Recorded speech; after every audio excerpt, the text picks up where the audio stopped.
The Mark of Zorro, by Johnston McCulley. Chapter 1, Pedro, the Boaster. Again the sheet of rain beat against the roof of red Spanish tile, and the wind shrieked like a soul in torment, and smoke puffed from the big fireplace as the sparks were showered over the hard dirt floor. "'Tis a night for evil deeds," declared Sergeant Pedro Gonzalez, stretching his great feet in their loose boots toward the roaring fire and grasping the hilt of his sword in one hand and a mug filled with thin wine in the other. "Devils howl in the wind and demons are in the raindrops. 'Tis an evil night, indeed, senor?" "It is." The fat landlord agreed hastily, and he made haste, also, to fill the wine mug again, for Sergeant Pedro Gonzalez had a temper that was terrible when aroused, as it always was when wine was not forthcoming. "An evil night," the big sergeant repeated, and drained the mug without stopping to draw breath, a feat that had attracted considerable attention in its time and had gained the sergeant a certain amount of notoriety up and down El Camino Real, as they called the highway that connected the missions in one long chain. Gonzalez sprawled closer to the fire, and cared not that other men thus were robbed of some of its warmth. Sergeant Pedro Gonzalez often had expressed his belief that a man should look out for his own comfort before considering others, and being of great size and strength, and having much skill with the blade, he found few who had the courage to declare that they believed otherwise. Outside the wind shrieked and the rain dashed against the ground in a solid sheet. It was a typical February storm for Southern California. At the missions the Frailes had cared for the stock and had closed the buildings for the night. At every great hacienda big fires were burning in the houses. The timid natives kept to their little adobe huts, glad for shelter. And here in the little pueblo of Reina de Los Angeles, where, in years to come, a great city would grow, the tavern on one side of the plaza housed for the time being men who would sprawl before the fire until the dawn rather than face the beating rain. Sergeant Pedro Gonzalez, by virtue of his rank and size, hogged the fireplace, and a corporal and 3 soldiers from the Presidio sat at table a little in rear of him, drinking their thin wine and playing at cards. An Indian servant crouched on his heels in one corner, no neophyte who had accepted the religion of the Frailes, but a Gentile and renegade.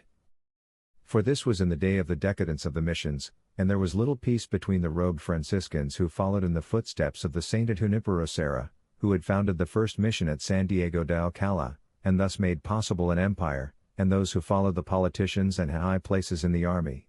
The men who drank wine in the tavern at Reina de Los Angeles had no wish for a spying neophyte about them. Just now conversation had died out, a fact that annoyed the fat landlord and caused him some fear, for Sergeant Pedro Gonzalez in an argument was Sergeant Gonzalez at peace, and unless he could talk the big soldier might feel moved to action and start a brawl. Twice before Gonzalez had done so, to the great damage of furniture and men's faces, and the landlord had appealed to the comandante of the Presidio, Captain Ramon, only to be informed that the captain had an abundance of troubles of his own, and that running an inn was not one of them. So the landlord regarded Gonzalez warily, and edged closer to the long table, and spoke in an attempt to start a general conversation and so avert trouble. "They are saying in the pueblo," he announced, "that this Señor Zorro is abroad again." His words had an effect that was both unexpected and terrible to witness. Sergeant Pedro Gonzalez hurled his half-filled wine mug to the hard dirt floor, straightened suddenly on the bench, and crashed a ponderous fist down upon the table, causing wine mugs and cards and coins to scatter in all directions. The corporal and the 3 soldiers retreated a few feet in sudden fright, and the red face of the landlord blanched. The native sitting in the corner started to creep toward the door, having determined that he preferred the storm outside to the big sergeant's anger. "Señor Zorro, eh?" Gonzalez cried in a terrible voice. "Is it my fate always to hear that name? Señor Zorro, eh? Mr. Fox, in other words. He imagines, I take it, that he is as cunning as one. By the saints, he raises as much stench." Gonzalez gulped, turned to face them squarely, and continued his tirade. "He runs up and down the length of El Camino Real like a goat of the high hills. He wears a mask, and he flashes a pretty blade, they tell me. He uses the point of it to carve his hated letter Z on the cheek of his foe. Ha! The Mark of Zorro they are calling it. A pretty blade he has, in truth. But I cannot swear as to the blade, I never have seen it. He will not do me the honor of letting me see it. Señor Zorro's depredations never occur in the vicinity of Sergeant Pedro Gonzalez. Perhaps this Señor Zorro can tell us the reason for that? Ha! He glared at the men before him, threw up his upper lip, and let the ends of his great black mustache bristle. They are calling him the Curse of Capistrano now, the fat landlord observed, stooping to pick up the wine mug and cards and hoping to filch a coin in the process. Curse of the entire highway and the whole mission chain. Sergeant Gonzalez roared. A cutthroat, he is. A thief. Ha! A common fellow presuming to get him a reputation for bravery because he robs a hacienda or so and frightens a few women and natives. Señor Zorro, eh? Here is one fox it gives me pleasure to hunt. Curse of Capistrano, eh? I know I have led an evil life, but I only ask of the saints one thing now, that they forgive me my sins long enough to grant me the boon of standing face to face with this pretty highwayman.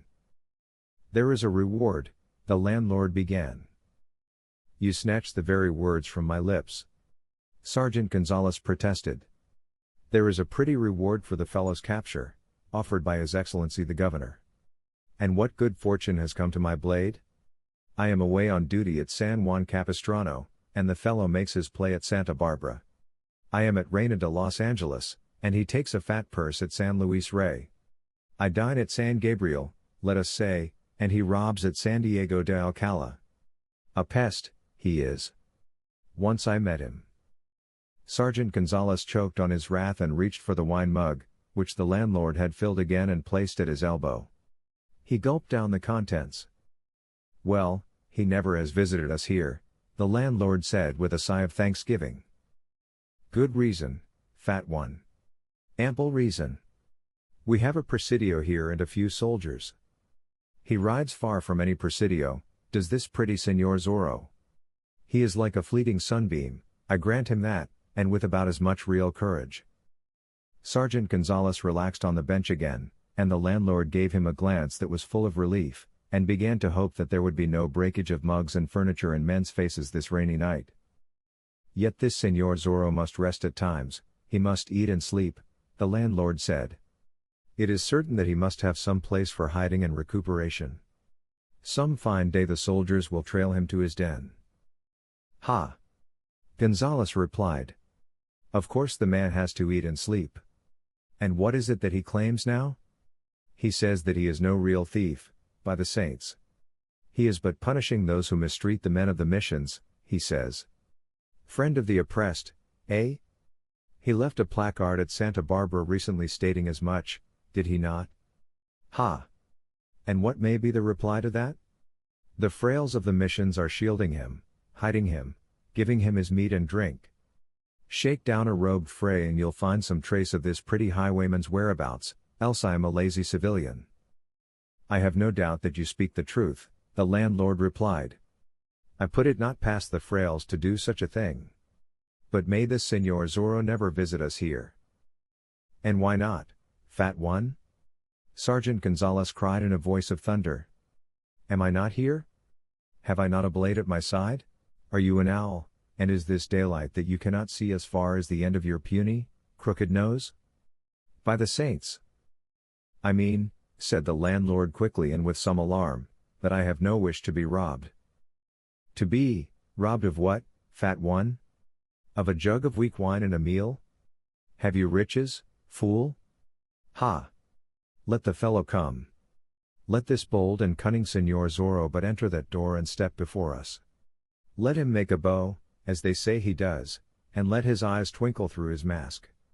Let me but face the fellow for an instant, and I claim the generous reward offered by His Excellency. He perhaps is afraid to venture so near the presidio, the landlord said. More wine. Gonzalez howled. More wine, fat one, and place it to my account. When I have earned the reward, you shall be paid in full. I promise it on my word as a soldier. Ha! Were this brave and cunning Señor Zorro, this curse of Capistrano, but to make entrance at that door now, the door suddenly was opened.